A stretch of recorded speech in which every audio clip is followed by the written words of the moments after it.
If you look at the Jeffrey Epstein net worth, the math simply doesn't add up. We're talking about a man who was worth nearly $600 million at the time of his death. But if you look for his work, there are no products, no software, and no successful hedge fund records. Imagine a guy who never passed a stockbroker exam suddenly managing millions for the world's elite. It's like a person who has never seen a kitchen being hired as the head chef of a Michelin star restaurant. It's impossible. So how did a college dropout from a working-class family in Coney Island vault into the inner circles of spies and billionaires? Today, we are stripping away the tabloid rumors and looking at the dark truth behind Jeffrey Epstein's wealth.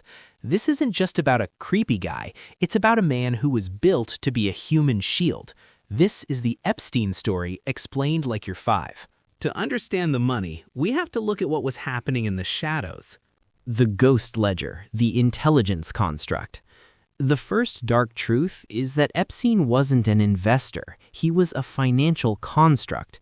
Explaining it to you like you're 5, imagine a secret club that wants to move money around without the police or the taxman seeing it.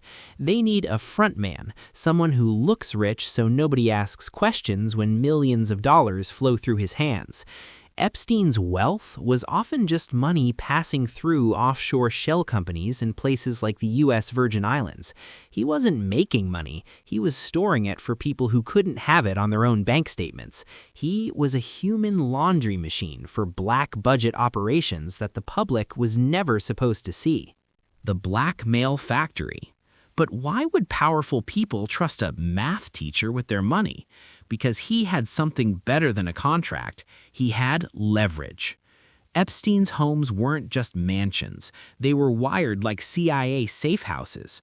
From his Manhattan townhouse to his private island, Little St. James, every chandelier and mirror reportedly hid a camera lens.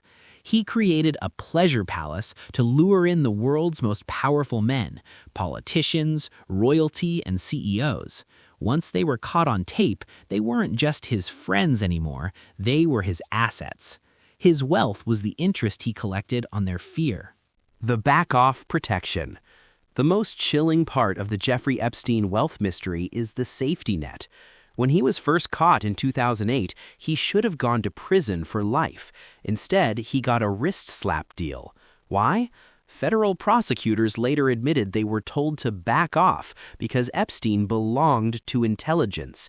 This is the ultimate dark truth.